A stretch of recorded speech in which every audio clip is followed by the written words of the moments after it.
Live from the studios of Little News Philippines, Herald Dakame of Kamaonga Zero starts now!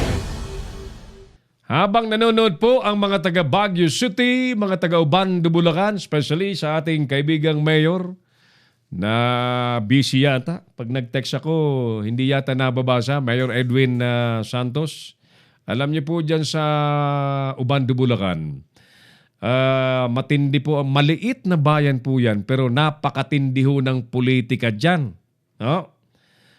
The other day, meron pong nangingintriga sa mayor po ng Ubando, Bulacan na ang mayor daw po ng Ubando, Bulacan ay sinungalin. Na ang mayor daw po ng Ubando, Bulacan ay ibinubulsa ang pera daw po sa mga senior citizen. At yan po ay lumabas sa isang tila open letter na kumalat po sa social media. Ayan. Na allegedly, ang nagsulat ay isang senior citizen. Pero nung basahin ko ng buong buo, halatado naman na tila hindi senior citizen ang may gawa. At tila na ang lingasaw ng politika. Alam niyo, ang ating kaibigang Mayor Edwin Santos dyan sa Ubando, Bulacan, kaibigan natin yan since time immemorial na wala pa siya sa pwesto, kaibigan na natin yan, at wala pong istorya yan ng wala pong istorya po yan ng pagpapalusot ng pera ng taong bayan, wala pong ganyan eh. In fact, ang magpapatunay po dyan na malinis ang kanyang pamamahala ay ang COA mismo. There was never, ever a notice of disallowance sa kanyang pamamahala pagdating po sa fiscal management po ng munisipyo. Walang ganun eh.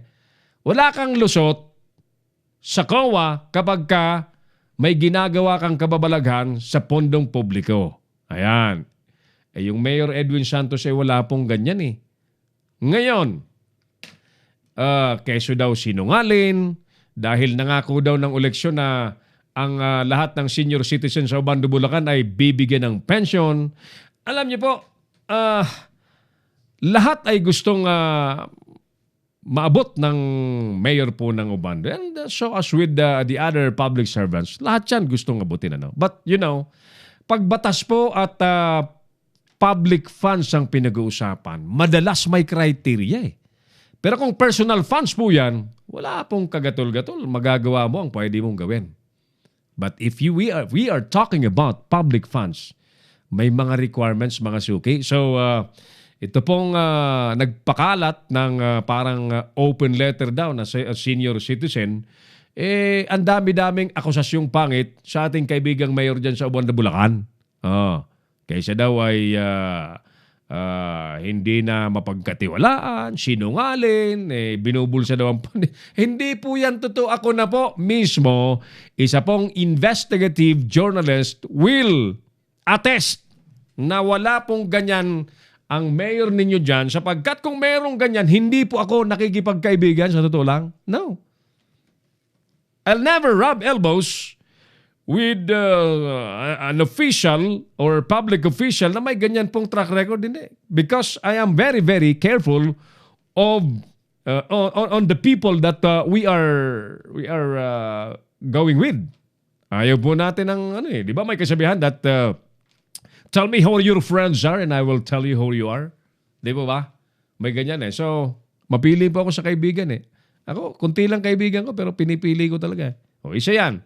Si Ubando Mayor Edwin Santos. Again, I am a living testimony na malinis po ang pamamahala ng Mayor Edwin Santos. Makakatapos po yan ang kanyang 3 termino nang wala pong bad record sa Commission and Audit.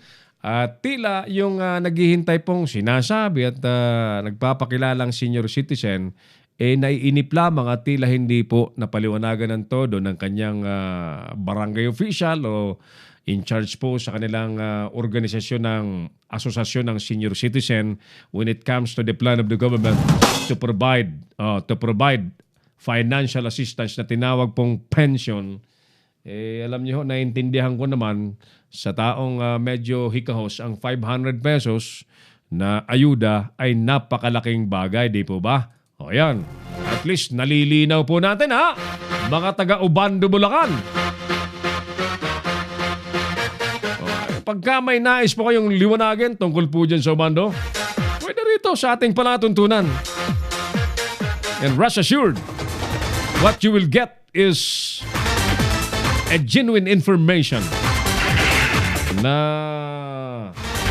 pakikinabangan po ng taong bayan. Kamaong Asero.